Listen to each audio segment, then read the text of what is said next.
जी आप जब तक जीवित हैं जब तक मैं इस राजगद्दी पर नहीं बैठ सकता।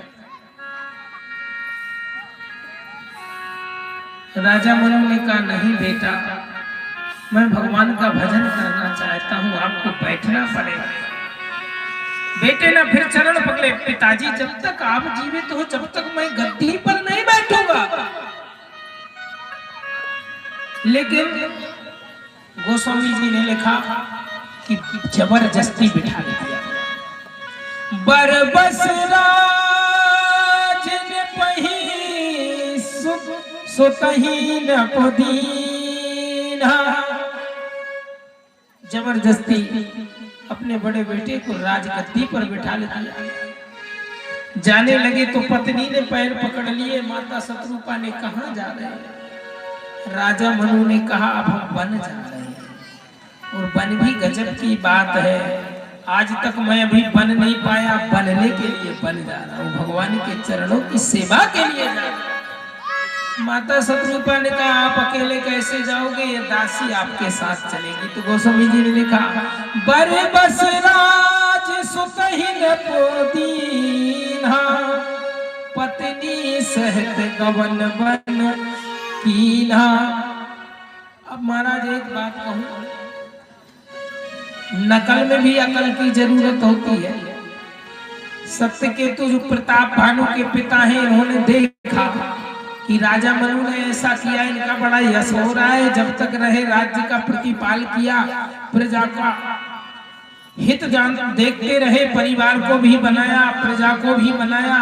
एक काम करता हूं, मैं भी अपने बेटे को राज्य सौंप देता हूं और मैं भी चला जाऊंगा बन, तो लोग मेरी भी कीर्ति गाएंगे। तो बड़े बेटे प्रताप भानु से कहा प्रताप भानु का जी पिताजी, बेटा राजगद्दी पर बैठ जाओ। हाँ ठीक है। एक भी बार नहीं कहा प्रताप भानु ने, एक भी बार नहीं कहा। यहाँ गोस्वामी जी लिख रहे हैं बरबस सुतही न पुदीना, बरबस अर्थात जबरदस्ती। और फिर लिखा नारी सहित गवन बन, पत्नी सहित गवन बन कीना। और यहाँ लिख रहे हैं जेठे सुतही राज न पुदीना। एक बार कहा प्रताप भानु बैठ गया, पत्नी ने साथ छोड़ दिया। जाने लगे तो सोचा होगा कि मेरा बेटा भी कहेगा कि नहीं पिताजी आप बैठे। जाऊंगा तो मेरी पत्नी भी कहेगी कि रुक जाओ, मैं भी साथ में चलती हूँ। तो पत्नी तो देख भी नहीं रही है। सत्यकेतु ने फिर भी पत्नी से कहा मैं जा रहा हूँ। कहाँ जा रहे हो? मैं बन जा रहा हूँ। पत्नी ने कहा चले जाओ, अब तो कुछ बचा ही नहीं, राजगद्दी थी वो ही दे दी, अब क्या करोगे? यहाँ जाओ। तो वहां लिखा पत्नी सहत गवन बन कीना, और यहाँ लिखा हरि हित आपो। कितना बढ़िया संदर्भ है दोनों चौपाइयों का। बरबस राज सुतही न पुदीना, पत्नी सहत गवन बन कीना, जेठे सुतही राज न पुदीना। अब पत्नी काट दिया हरि हित आप गवन बन कीना। महाराज माँ बाप की मर्यादा ना करने के कारण मेरा मत है कि जिसकी पत्नी अपने पति का साथ छोड़ देती है उसके घर में रावण पैदा होता है, और जिसकी पत्नी अपने पति का साथ नहीं छोड़ती है उसके घर में राम पैदा। क्यों भाई? प्रताप भानु रावण बन गया कि नहीं बन गया? बन गया कि नहीं? इशारा देते जाना। महाराज आगे बढ़े। ऐसे ही महाराज दोनों जन नैमिषारण्य पहुंचे हैं। गंगा के किनारे भगवान की तपस्या करने के लिए लग गए। सत्संग आदि कीर्तन करते करते महाराज 23 बरस सहस दस त्यागो सो को ठाणे रहे एक पद। 23,000 वर्ष तक राजा मनु और माता शतरूपा एक पैर से अस्थि मात्र रह गया वो शरीरा, जिनका मांस था ना हड्डी से चिपक गया, लेकिन वह आत्मा रूपी ज्योत जल रही थी और ज्योत से लौ निकल रही थी, प्रकाश से भगवान का नाम निकल रहा था। गोस्वामी जी कहते हैं कि ब्रह्मा विष्णु महेश कई बार उनके पास आए, वरदान मांग लो, कहा ना, मैं नहीं कह रहा हूं, विधि माने ब्रह्मा, हरि अर्थात विष्णु, हर अर्थात भगवान शंकर, विधि हरि हर तप देखे अपारा, मन समीप आए कई बारा, कई बारा, लेकिन महाराज लगे हुए हैं, वो तो तप में भगवान का स्मरण कर रहे हैं। महाराज निराकार ब्रह्म को साकार रूप में बनाने वाले दोनों पति पत्नी खड़े हैं। भगवान ने कहा रुक जाओ, इन्हें निराकार का ही दर्शन कराया जाए। प्रभु सर्वा दास निज जानी, गति अनन्य तापस न पुरानी। आकाशवाणी हुई, मागो मागो बर भय न भवानी, परम गंभीर कृपा मृत सानी। आकाशवाणी हुई मांगो, और महाराज जैसे ही वाणी पड़ी ना तो हष्ट पुष्ट तन भय सुहाए।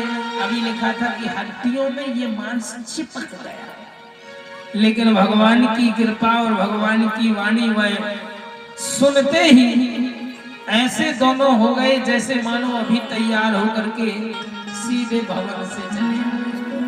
हष्ट पुष्ट तन भय सुहाए, मानहु अबई भवन ते आए।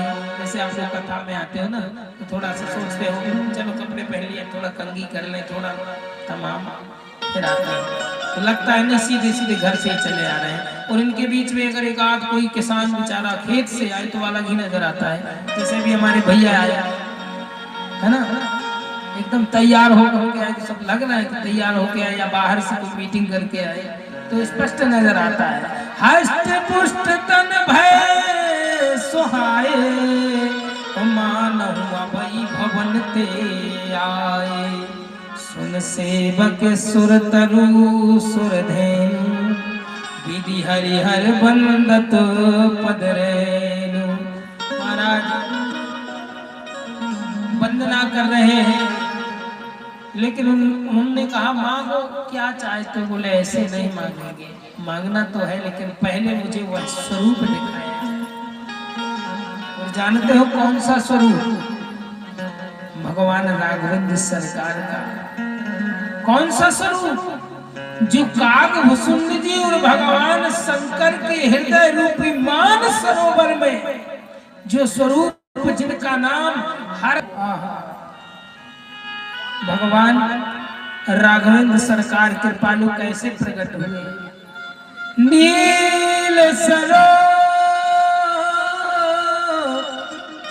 भगवान श्री राघवेंद्र सरकार की उस माधुरी का आप भी अपने हृदय में अवलोकन करें, उस छवि का। ये मान लो कि वह मनु शतरूपा की कृपा से आज हम सबको राम का दर्शन हुआ, उनके तप से सभी लोग दर्शन कर रहे हैं उस दिव्य माधुर्य का। नील सरोवर नीलमणि नील नील धरुश्याम, लाजहि तन शोभा निरख, कोटि कोटि सतकाम, सियावर रामचंद्र की जय। महाराज भगवान ने कहा राजा मनु मांगो, बोले कृपा निधान पुण्य, अति प्रसन्न मोहि जान, मांगहु बर जोई भाव मन, महादानी अनुमान सियावर रामचंद्र की। महाराज राजा मनु ने हाथ जोड़ लिए, प्रभु अब मुझे कुछ नहीं चाहिए। भगवान ने कहा ऐसा नहीं है भाई, मांगना तो पड़ेगा, आप हमारे स्नेही हो, आप हमारे परम भक्त हो, आप मांगो। राजा मनु ने कहा मुझे कुछ नहीं चाहिए। क्यों नहीं चाहिए? आज मुझे उन पद कमलों, उन नखों का दर्शन हो रहा है जिनसे गंगा का उद्गम हुआ है। क्यों भाई? नाथ देख पद कमल तुम्हारे, अब पूरे सब काम हमारे। आपके चरण कमलों को मैंने देखा, मेरे सारे कार्य पूर्ण हो गए, मुझे कुछ नहीं चाहिए। फिर भी भगवान ने कहा नहीं, मांगना तो पड़ेगा। महाराज राजा मनु ने कहा प्रभु रहने दीजिए, मुझे सब मिल गया। आप नहीं नहीं मांगो तो आप देंगे प्रभु? हाँ महाराज, सबसे हटके भक्त हैं ये, सबसे अलग हैं। चाहे तुम ही समान सुतो, प्रभु सन कवन दुराव। प्रभु देना ही चाहते हो तो बस आपके समान मेरा पुत्र हो जाए। भगवान ने कहा आप सरस को खोजो जाइए। अब मैं कहाँ खोज करूं, मेरे समान तो कोई दूसरा है ही नहीं है, इसलिए मैं भी आपका पुत्र बन करके आऊंगा। राजा मनु ने कहा प्रभु एवं मस्तु करुणा निधि कहूं, आपने एक वरदान दिया, एक वरदान और दे दो। भगवान ने कहा मांगो क्या चाहते हो? बस प्रभु इतना चाहता हूं कि जिस दिन आप मेरी आंखों से दूर हो उस दिन मेरे प्राण निकल जाए। मनि बिन फनिज जल बिन मीना, मम जीवन प्रभु तुम्हारी अधीना। महाराज जिस दिन जैसे मणि के बिना एक सर्प नहीं रह सकता, जैसे जल के बिना मछली जीवित नहीं रह सकती, इसी प्रकार से जिस दिन आप मेरी आंखों से दूर हो उस दिन मेरे प्राण निकल गए। महाराज भगवान ने कहा तथास्तु, चलो ऐसा ही होगा, वर दिया। इसके बाद शतरूपा की ओर देखा, शतरूपा से कहा सतरूप ही बिलोक कर जोरे, मांग दे जो कछु रुचि तोरे। शतरूपा ने कहा मुझे अब कुछ नहीं चाहिए। क्यों? माताएं ध्यान दे, राम ऐसे पैदा होते हैं पतिव्रत धर्म के साथ, जब खड़ी होती है एक पैर से, ऐसे राम पैदा होते हैं। माता शतरूपा ने कहा प्रभु जो वरदान चतुर न मांगा, सोई कृपाल मोहि अति प्रिय लागा। जो वरदान मेरे पति मेरे स्वामी ने मांगा है वही प्रिय है। भगवान ने कहा नहीं, फिर भी आप मांगो, आपने भी तो तप किया। शतरूपा ने कहा प्रभु मांगती तो, लेकिन आपने हम पति पत्नी में, पति और पत्नी में भेद कर दिया। कैसा भेद? बोले आपने जब वरदान मेरे पति को पुत्र बनने का दे दिया तो वो तुम्हारे पिता हुए, लेकिन आपने मुझे देवी कह दिया। सतरूप बिलोक कर जोरे, मांग देवी जो रुचि तोरे। अगर आपने मुझे देवी कह दिया और मेरे पति को पिता मान लिया तो मैं कैसे मानूं? आपने तो भेद कर दिया। भगवान ने कहा गलती हो गई, अपनी वाणी को पलट दिया। मात विवेक अलौकिक तोरे, ओ कबहु न मिटहि अनुग्रह मोरे।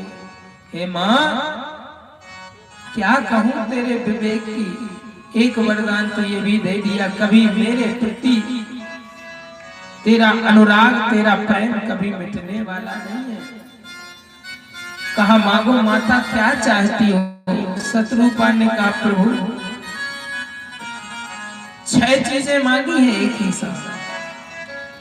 सोई सुख सोई गति सोई भगति सोई निज चरण सने, सोई रहे प्रभु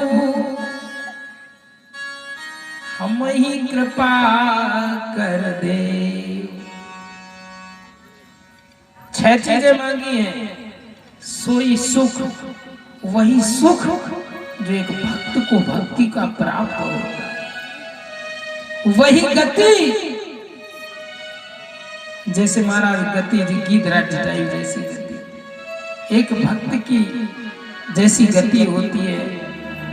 और एक निवेदन करूं, हर समय हर घड़ी मुझे विदित रहना चाहिए कि आप ब्रह्म। राजा दशरथ तो भूल गए, लेकिन माता कौशल्या को हर घड़ी विदित रहा कि ये ब्रह्म है। कुछ क्षणों के लिए भगवान ने बड़े अलौकिक रचनाएं की। एक बार जननी अलवाए कर श्रृंगार पर ना पौड़ाए, यहाँ वहां 2 बार भ्रमित करके माता के साथ आनंद लेने वाले। हर घड़ी हर समय मुझे विदित हो कि आप साक्षात ब्रह्म। महाराज वरदान दिया कि आप अयोध्या के राजा दशरथ होंगे और आप होगी कौशल्या, तब मैं जाकर के तुम्हारा पुत्र बन करके आऊंगा। बोलो राघवेंद्र सरकार की। महाराज लीजिए, यहाँ वरदान मिला। चौपाई फिर पकड़ते हैं डायरेक्ट। एक बार भूपत मन माही, भई गलान मोरे सुतना। अच्छा एक बात बताओ, पहले राजा दशरथ को गलानी हुई कि किसी और को? पहले इस पृथ्वी को गलानी हुई है, इसके बाद दशरथ जी को गलानी। कैसे हुई? जब रावण, कुंभकर्ण जैसे महाबलियों का अत्याचार प्रारंभ हुआ, इन्होंने भी घोर तप किया। महाराज रावण आदि ने ब्रह्मा जी से वरदान मांगा। ब्रह्मा जी ने कहा मांगो वरदान। तो इन्हें वरदान क्या मांगा रावण ने? हम काहू के मन ही न मारे, बानर मनुज जात 2 बारे। महाराज इन 2 को छोड़ करके किसी से न मारे। ब्रह्मा जी का कुंभकर्ण के पास गए, दशा देखी जो यह खलनित करे आहारू, यह सब भंडाधार हो जाएगा, पूरी दुनिया का 2 ही दिन में खा जाएगा दुष्ट दुराचारी। बताओ क्या मांग रहा है? सारद जाए जा सुमत फेरी, जाकर के शारदा खोपड़ी पर बैठ गई, बुद्धि भ्रष्ट कर दी। और मांग सनीद मास सटकेरी, तथास्तु। महाराज गए विभीषण पास, पुनि कहूं पुत्र वर मांग। हे पुत्र मांगो क्या चाहते हो। विभीषण ने कहा प्रभु क्या मांगूंगा, जब तक यह देह रहे भगवान के भजन में मन लगा रहे, भगवान के चरणों की भक्ति प्रदान करो। ब्रह्मा जी ने भी एक वस्तु कहा, चले गए। अच्छा एक बात बताऊं, ये गलानियां कब उत्पन्न होती? इनने कहा कि भाई अब हम तो बड़े आदमी हो ही गए, वरदान मिल गया, लेकिन चलने फिरने के लिए बड़ी सी कोई गाड़ी आ जाए। नहीं समझे आप? जब व्यक्ति के पास थोड़ी सी संपत्ति आ जाए तो वो सोचता है क्यों ना हम भी एक कार ले लें। रावण ने कहा मामूली है क्या, 10 सिर ताय 20 भुज दंडा, रावण नाम वीर बरबंडा। महाराज कहा वाहन, इतनी सी बात? तो सौतेला भाई है कुबेर रावण का। एक बार कुबेर पर धावा, पुष्पक विमान जीत लैयावा। एक बार आक्रमण किया कुबेर के पास, बोले सबसे महंगी गाड़ी BMW कार, उससे भी बड़ी हो, उनका पुष्पक विमान है कार, और सबसे बड़ा किसी के पास नहीं, ऐसा वाहन दो। तो कुबेर से महाराज डरा धमका के जीत ले आया। उन्होंने कहा गाड़ी तो आ गई, लेकिन अकेले शोभा नहीं दे रहा, प्रभाव भी हो जाएगा। मैं कन्या मंदोदरी नाम, परम सुंदरी नारी ललामा। मैदानों में सोचा कि लड़का अच्छा है, बलवान है, इंद्र को जीतने वाला है, त्रैलोक में जी चलत दशानन दौलत अवनी अच्छा है, भगवान शंकर भक्त है, चलो विवाह कर दिया जाए, बेटी को दे दिया।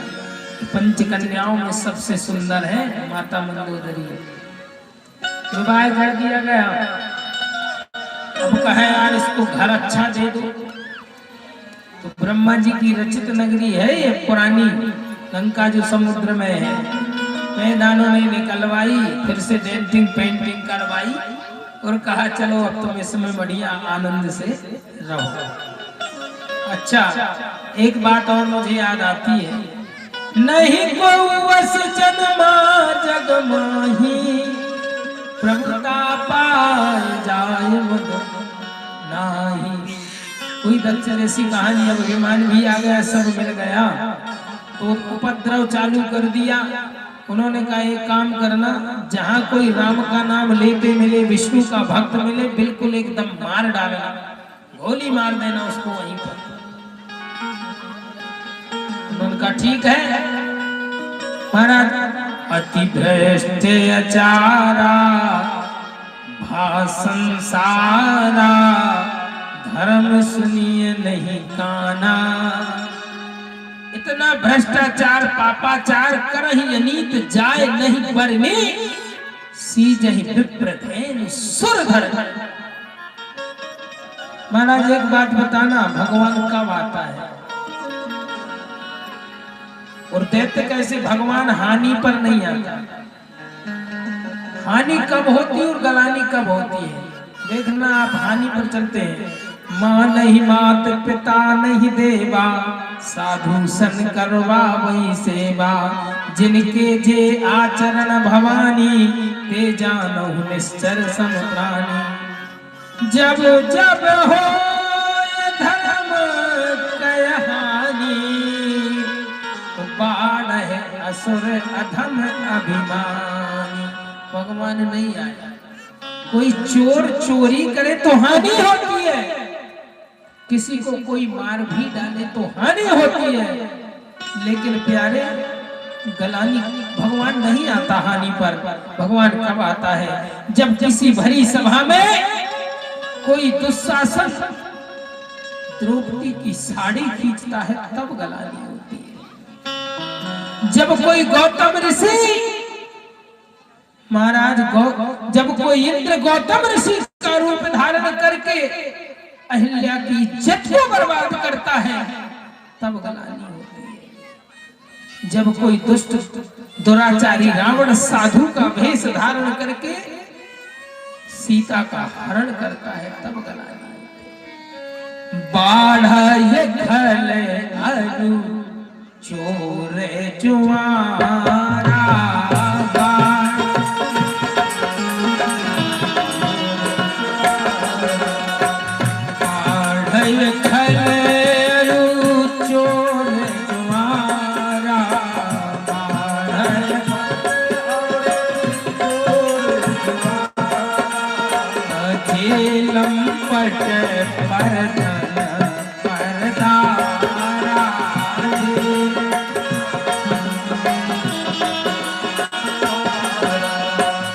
अतिशय देखे, अब प्रारंभ होती है गिलानी।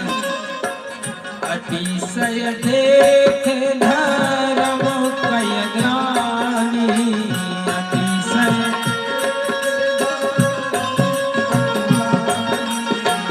परम सभी ते धरा अतुलानी,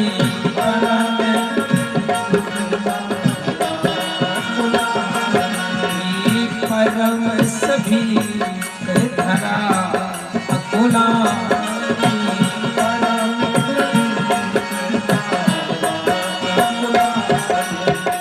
महाराज बाढ़ खल चोर जवारा जे लंपट पर धन पर दारा। जब किसी बेटी पर किसी माँ बहन पर अत्याचार प्रारंभ हो जाता है तब गिलानी होती है। और जब गिलानी होती है तो ये धरा धेनु रूप धरी। महाराज गाय का रूप धारण करके ब्रह्मा जी के पास, ब्रह्मा जी शंकर जी के पास सारे देवता बैठ करके प्रचार करें, प्रभु क्या करें इन दुष्टों से, इन पापियों से कब मेरा उद्धार होगा। प्रभु मैं सारा भार तो सह सकती हूँ, लेकिन दुराचारी पाखंडियों का भार नहीं सह सकती। और निवेदन करूं, पाखंड तो वास्तव में आज के युग में बहुत ज्यादा बढ़ रहा है। इतना ज्यादा पाखंड हो, और लेकिन फिर भी एक बात का हर्ष है कि यही तो हमारी भारतीय संस्कृति है। संतों को, ब्राह्मणों को, गौ को सम्मान देने का काम करते हैं, बेटियों का सम्मान, बहनों का, माताओं का, ये हमारी संस्कृति है। अब कोई आकर के उसका दुरुपयोग करे तो इसमें किसका दोष है? क्यों भाई? महाराज बेचारी गौ, देखो एक बात मुझे बहुत वेदना होती है अंदर से कि जब हम जीव पर कष्ट पड़ा तो वो गौ हमारा सहारा बनी। जब जब भी हमारे ऊपर इस धरती पर संकट आया तो देवता और मनुष्य तो बाद में व्याकुल हुए, लेकिन प्यारी वह गौ रूपी पृथ्वी गौ का रूप धारण करके, क्यों भाई? और गौ तो परसों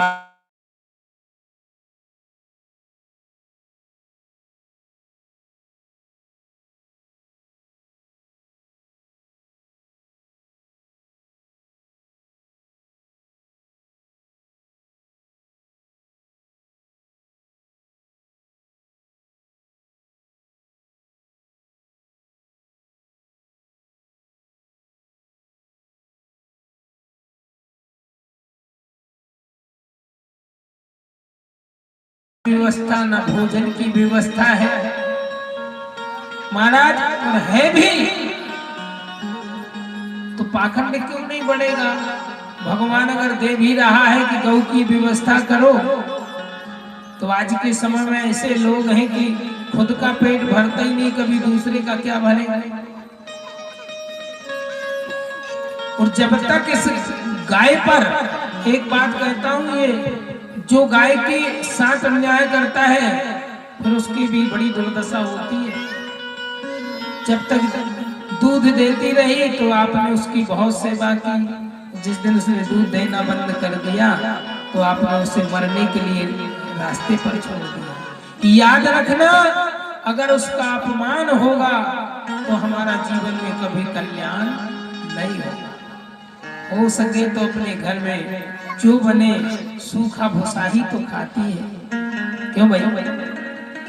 लेकिन कभी अपने घर से गरुओं को या उसके बछड़ों को, आज जैसे बछड़े हैं जो, तो बैल क्या है, बैल हमारा धर्म है, वो धर्म को रास्ते में ठोकरे खाने के लिए आपने छोड़ दिया, तो कहाँ तक कल्याण होगा? ये महामारियां क्या है? ये तो दैविक प्रकोप है।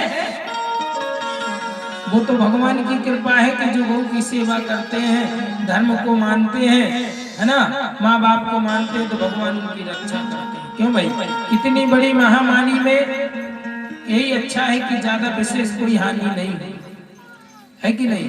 लेकिन नर्मदा तट के क्षेत्रवासी सभी हृदय पे हाथ रख के बताएं कि आज उस गौ माँ नर्मदा की कृपा से, इन यज्ञों की, इन कथाओं के बल से इतनी बड़ी महामारी को झेल गए और बाल भी बाका नहीं।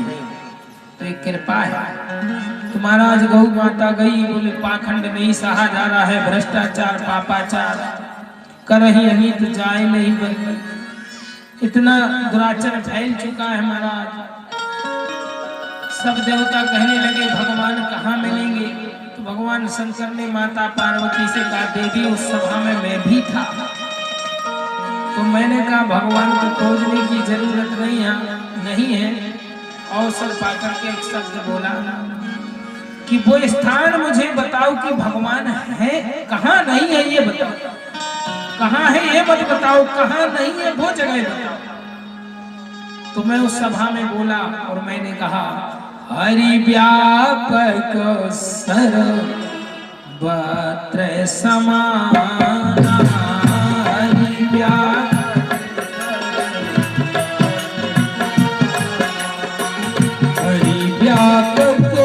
सर्वत्र समाना,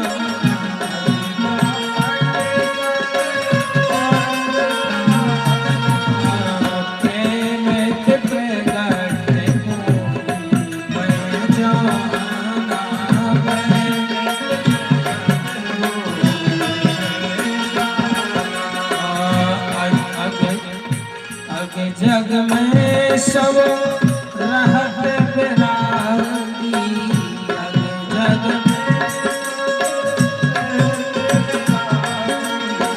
प्रेमित प्रगट हूँ जिमियाती,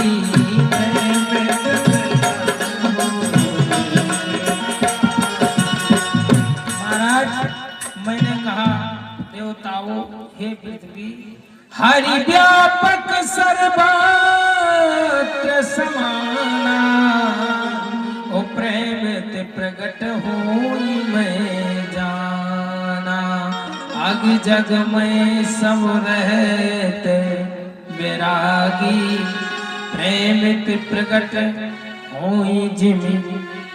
महाराज वह प्रभु ऐसे प्रकट हो जाते हैं प्रेम में, राम ही केवल प्रेम प्यारा, जान लेहु जो जानन हारा। जय जय सुरनायक जन सुखदायक, प्रणत पाल भगवंता। सारे देवताओं ने मिलकर के स्तुति की और क्या कह रहे हैं? आ जाओ मेरे राघव, बस तेरा सहारा है, आ जाओ मेरे राघव, बस तेरा सहारा है।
सरकार की जय। महाराज आकाशवाणी हुई, देवताओं चिंता मत करो, मैं बहुत जल्दी ही आने वाला हूं। महाराज राजा दशरथ के घर मेरा अवतार होगा। हर हम सकल भूमि गर्व आई। मैं इस भूमि की सारी जो वजनदार है, जो वजन बढ़ा हुआ है, पाप बढ़ा हुआ, सबको मैं नष्ट कर दूं। चिंता मत कर। महाराज सुर समूह विनती करी, पहुंचे निज निज धाम।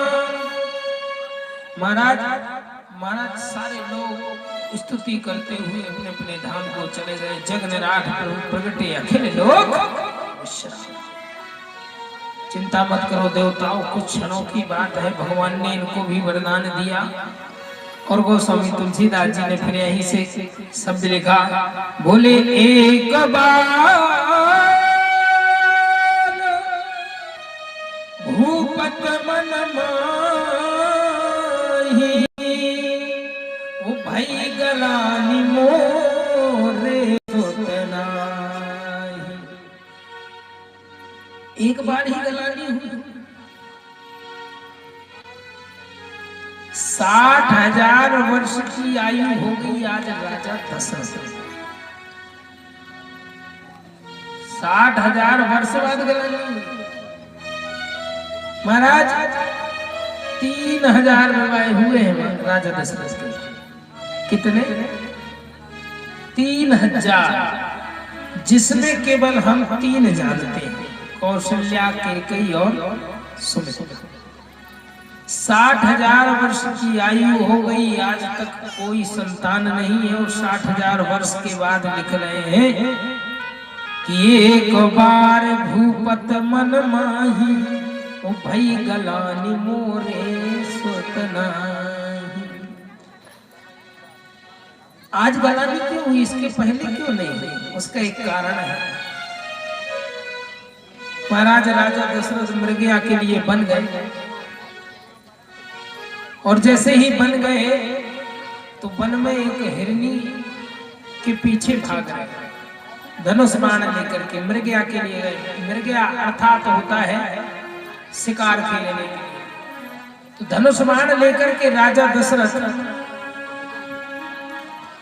हिरनी के पीछे लगे। हिरनी भाग रही है, और भागते भागते हिरनी इतने आगे चली गई कि एक सरोवर सामने पड़ा। उसके बाद रास्ता बंद था। तो हिरनी ने सोचा कि इसी में छलांग लगा। हिरनी ने जाकर के उस सरोवर में छलांग लगाई, और आवाज आती है उस हिरनी की, मनुष्य वाली आवाज बना करके, हे महाराज श्री चक्रवर्ती जी, मैं तो किसी न किसी का आहार बन ही जाऊंगी।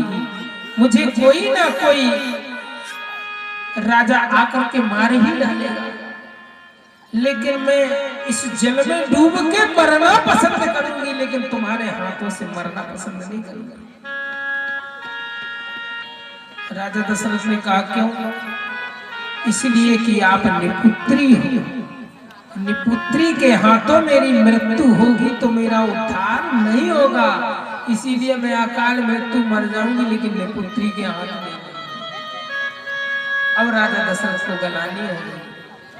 एक बार भूपति मन माही, भाई गलानी मोरे सतनाही। महाराज एक और, महाराज दशरथ पहले देवासुर संग्राम में देवताओं का सहयोग करने के लिए जाया करते थे, लड़ाई करने इंद्र की तरफ से। बहुत स्नेही मित्र हैं इंद्र के ये। लेकिन एक दिन की बात है, जिस कुर्सी पर राजा दशरथ बैठते थे, तो महाराज उस कुर्सी पर राजा बैठे और वापिस आए तो उस कुर्सी को धुलवाया गया, ये अछूती हो गई, पुत्री बैठ गई, सिंहासन को बिगवाया। राजा दशरथ ने कहा मुझे एक बड़ी अच्छी बात लगती है, किसी कवि ने किसी गीत में गाया है, अपनों को जब अपनी दुनिया ठुकराती है, जाने अनजाने में हाय निकल जाती है। महाराज आज अपना ही मित्र जिसके साथ हम अपने प्राण संकट में डाल के लड़ाई करने के लिए खड़े रहे, आज अपना ही मित्र कुर्सी धुलवा रहा है, सिंहासन। फिर गोस्वामी जी ने लिखा, बोले एक बार भूपत मन माही, ओ भई गलानी मोरे सोत नाही। जब व्यक्ति अंधकार में पड़ जाए ना, गिलानी से भर जाए, चारों तरफ के रास्ते बंद हो जाए, तो याद रखना गुरुदेव भगवान के चरणों का सहारा लेना, गुरु के चरणों का आसरा जरूर लेना। बड़े बड़े बड़े विद्वान कहते हैं कि जिनके गुरु नहीं होते उनकी पूजा करने का कोई महत्व तो नहीं होता है। समय आने पर उसे दीक्षित होना चाहिए, उसके पास गुरु मंत्र होना चाहिए, क्योंकि गुरु बिन भव निधि तरयन कोई, जो बिरंच शंकर सम होई। महाराज गुरु जानते हो क्या है? एक बार काग भुसुंड जी जपत रहे हरि नाम, उते ही समय गुरु आयो उठ नहीं कीन प्रणाम। तब शंकर से सहन ना हुआ, शंकर जी सहन नहीं हुआ गुरु का अपमान। यद्यपि भगवान शंकर का ही पूजन कर रहे थे, हर नारायण का पूजन कर रहे थे, एक समय काग भुसुंड जी जपत रहे हरि नाम, सोचा मैं तो भगवान का भजन कर रहा हूँ, गुरु जी आए उठ करके प्रणाम नहीं किया, शंकर जी सहन नहीं हुआ तो काग भुसुंड जी को 84 लाख योनि में भटकना पड़ा। गुरु बिन भव निधि तरय न कोई, जो विरंच शंकर सम हो। क्यों महाराज? गुरु का सहारा लेना चाहिए। आज जब सारे रास्ते बंद हो गए, जानते हो एक और सुविधा है गुरु के चरणों, गुरु के चरणों की रज का पावर, कमाल तो देखिए आप। श्री गुरु पद नख मणिगण ज्योति, ओ सुमिरत देव दृष्टि होती। गोस्वामी तुलसीदास जी ने तो हनुमान चालीसा में गुरु के प्रति कमाल ही कर दिया। वही चरणों की बात तो छोड़ो, गुरु जी के चरणों की रजरज का कमाल देखो आप। श्री गुरु चरण सरोज रज, निज मन मुकुर सुधा, वरने जस जोदायक फल चार। गुरु के चरणों की चार चार फलों को देने वाली है। तो राजा दशरथ भी तो ज्ञानी है, कोई साधारण है क्या? इक्ष्वाकु वंश में तो सभी बड़े बड़े महात्मा ज्ञानी हुए हैं, बड़े बड़े पुष्पार्थी हुए हैं, बड़े बड़े दानी हुए हैं, हरिश्चंद्र जैसे। तो फिर एकदम दशरथ जी ने अपनी बात किसी को ना कहते हुए गुरु जी की ओर चल रहे हैं, गुरु के दरबार। चलो रे मन सतगुरु के दरबार, चलो रे मन सतगुरु के दरबार, चलो रे मन सतगुरु के दरबार,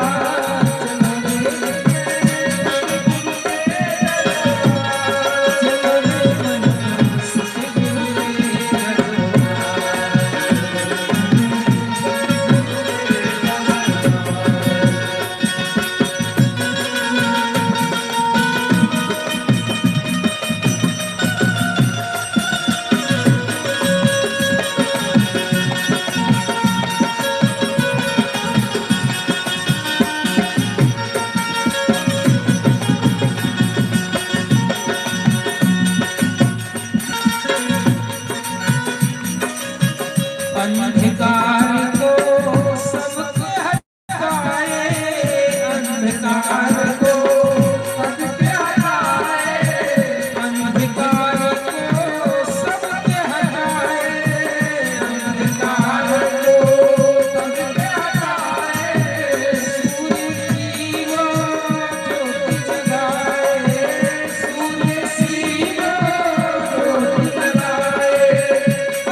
बोले गुरु ग्रह गयऊ तुरत महिपाला करे लाग बड़ी विनय विशाला। महाराज राजा दशरथ एकदम नंगे पैर गुरुदेव भगवान के दरबार तक गए और कौन से गुरु के पास गए? गुरु वशिष्ठ जो ब्रह्म ज्ञानी है। महाराज वशिष्ठ जी के चरणों में साष्टांग प्रणाम करके गुरुदेव को निज दुख सुख सब गुरु ही सुनावा। गुरु जी ने कहा क्या बात है राजा दशरथ? बताया प्रभु मुझे बहुत गलानी हो रही है, मुझे लग रहा है कि मेरे पितरों को आने वाले समय में पानी कौन देगा, मेरा वंश कौन चलाएगा। गुरुदेव 60,000 वर्ष की आयु हो गई, आज तक संतान नहीं है। तो महाराज वशिष्ठ जी ने कहा चिंता मत करो, क्या करना है? बोले धीर धरो हुई है सुतचारी और रघुकुल तिलक भगत भयहारी। श्रृंगीर सही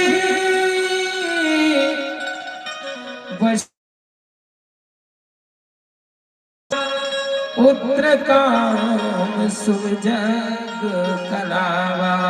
सियावर राम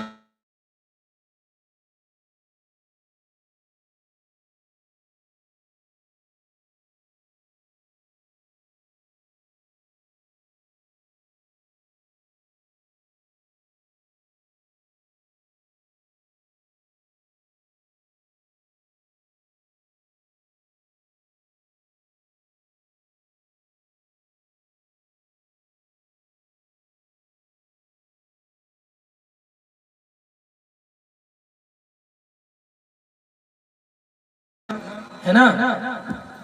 महाराज ब्राह्मण देवता रोज मंत्र बोलते हैं, यानी कानी जवापानी जन्मंतर कृतानी चातानी सर्वाणी पृच्छन्तु प्रेक्षाम पदे पदे। एक एक कदम आप बढ़ाते हैं, एक एक जन्म का पाप नष्ट होता है। सुख शांति वैभव निवेदन करता हूँ। समय हो चुका है, एकदम 6 बज चुके हैं भाई। इस कार्यक्रम में सभी का बढ़िया सहयोग मिल रहा। मैं निवेदन करूंगा कि सभी लोग तन मन धन से इस कार्य में सहयोग करें। एक ब्राह्मण का कार्य होता है दान देना, दान लेना और धर्म करना और करवाना।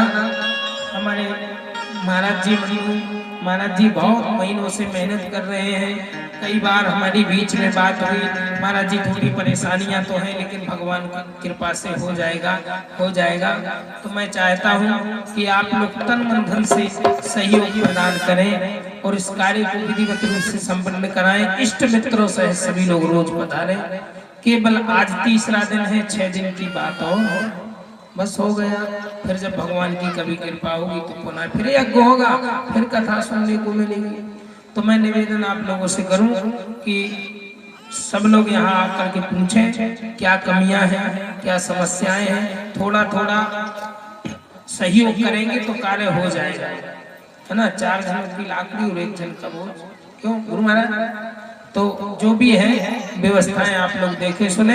आए 2 बार भगवान का मस्ती में नाम ले लिया जाए, आरती कर लें। और कल भगवान का जन्म है, माताएं बढ़िया लड्डू बना के ले आएंगी और क्या। और एक बात और कहता हूँ, लड्डू है जिसके एक ब्राह्मण देवता है वही आप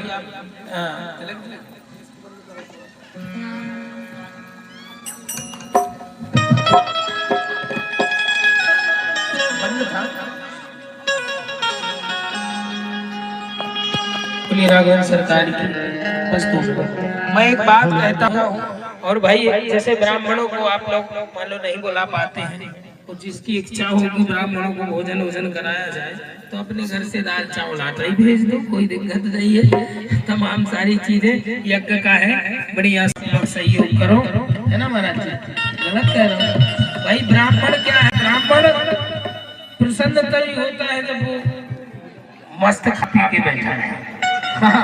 तो जो भी सहयोग आप लोग करें, मैं आप लोगों से निवेदन करूं 2 बार भगवान का नाम फिर और कल जन्म है तो जो भी भगवान राघवन सरकार को उपहार लेके आना चाहे, दही गुरु जी बताओ आपको। कल जो है भगवान अग्नि नारायण का प्रादुर्भाव होगा और समय 11:30 बजे सुनिश्चित है। वैदिक वेद मंत्रों के माध्यम से कल जो है यज्ञ नारायण भगवान के उस सुंदर दिव्य प्रारूप का अग्नि वेद मंत्रों के माध्यम से, अरणि के माध्यम से अग्नि का प्रादुर्भाव होगा।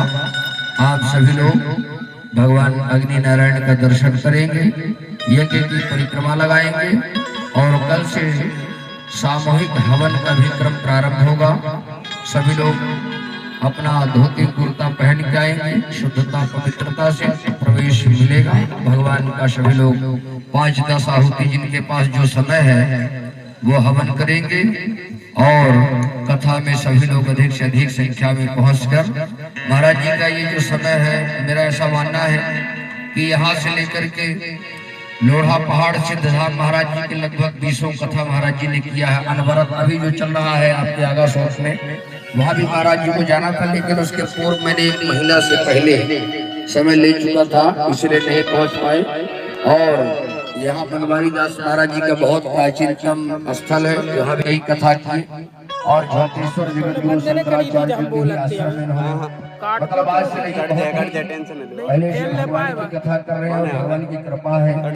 आज भाई इस प्रकार से भगवान की पावन कथा जो रामचरितमानस की उच्च श्रेष्ठ कथा है, उनके माध्यम से हम आपको सेवा करने के लिए मिल रही है। हम आप सबका परम पावन सौभाग्य है कि ऐसी कथा अपने इस ग्राम में हो रही है। आप लोग बड़े भाग्यशाली हैं, भगवान की कथा को भाव से और जो जैसे तन मन धन से सहयोग बने, ये तो भगवान की इसमें सहयोग प्रदान करे।